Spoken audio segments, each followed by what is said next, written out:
ਗੁਰੂ ਜੀ ਕਾ ਖਾਲਸਾ ਸ਼੍ਰੀ ਵਾਹਿਗੁਰੂ ਜੀ ਕੀ ਫਤਿਹ। जन्म साखी 10 गुरुओं की सूरज प्रकाश ग्रंथ साखी श्री गुरु हरकृष्ण साहिब जी की। एक ओंकार सतगुरु प्रसाद। श्री गुरु हरकृष्ण जी 8वीं पातशाही। मंगल अष्ट गुरु जी।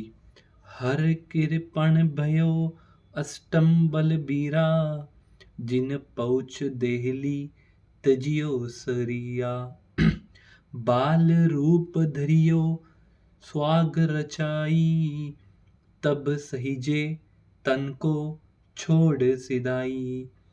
इउ मुगलन शीस परी बहु छारा, वे खुद पति सो पहुँचे दरबारा। अवतार धारण करना। श्री गुरु हरकृष्ण जी ने श्री गुरु हरराय जी के घर माता कृष्णा कौर जी की कोख से सवनवदी 10 बुधवार संवत 1713 विक्रमी को कीरतपुर नगर में अवतार धारण किया। रामराय जी ने क्रोध करना।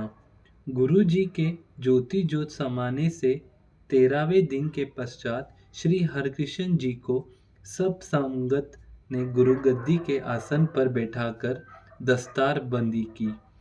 सब सिख सेवकों ने आपको गुरु मानकर भेंट अर्पण की।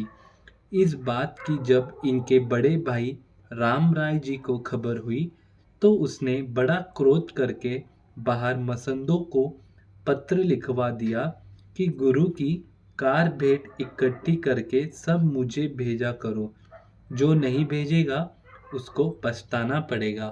धन गुरु नानक। राम राय ने यही न किया बल्कि उसने गुस्से में आकर दिल्ली जाकर औरंगजेब को कहा कि मेरे पिताजी ने मेरे साथ बहुत अन्याय किया है।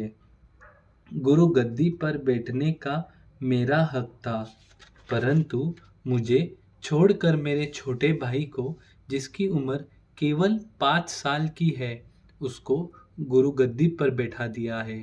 आप उसको दिल्ली बुलाकर कहो कि गुरु बनकर सिखों से कार भेंट न ले और अपने आप को गुरु न कहलवाए। धन गुरु नानक। औरंगजेब ने राजा जय सिंह के द्वारा गुरु जी को दिल्ली बुलवाना।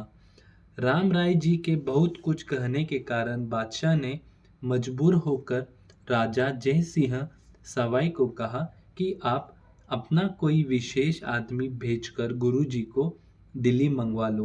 बादशाह का हुक्म मानकर राजा जय सिंह सवाई ने अपने मंत्री को चिट्ठी देकर गुरु जी को बड़े सत्कार सहित दिल्ली लाने के लिए कीरतपुर भेजा।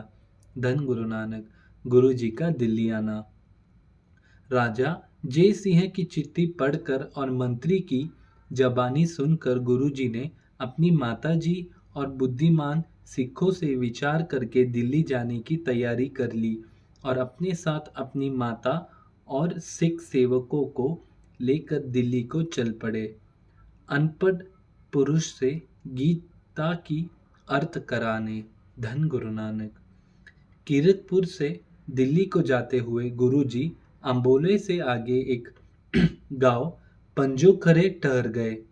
इस गांव में एक पंडित ने आप जी को कहा कि आप इस छोटी उम्र में ही ईश्वर अवतार और गुरु कहलाते हो। अगर आप में ईश्वर अवतार की शक्ति है तो मुझे आप गीता के अर्थ करके सुनाओ। धन गुरु नानक। पंडित की यह तक्रमय बात सुनकर गुरुजी ने कहा, पंडित जी, अगर आपने गीता के अर्थ सुनने हैं तो आप किसी आदमी को अपने गांव में से ले आओ, उससे गीता के अर्थ हम आपको सुनवा देंगे। गुरुजी की यह बात सुनकर पंडित जी एक अनपढ़ जेवर को ले आए। गुरुजी ने उस जीवर को हाथ मुंह धुलवाकर एक आसन पर बैठा दिया और अपने हाथ की छड़ी उसके सिर पर रखकर कहा कि पंडित जी को गीता के अर्थ करके सुनाओ। गुरु जी की कृपा से जीवन ने गीता पढ़कर उसके शास्त्र अनुसार अर्थ करके पंडित को सुनाए। गुरु जी की यह प्रत्यम शक्ति देखकर पंडित ने गुरुजी को प्रणाम किया और क्षमा मांगी। इस स्थान पर यादगार के तौर पर एक सुंदर गुरुद्वारा बना हुआ है। धन गुरु नानक। वाहिगुरु जी का खालसा, श्री वाहिगुरु जी की फतेह। जिस डिठे सब दुख जाए, हरे कृष्ण धियाइए। धन गुरु नानक, धन गुरु नानक।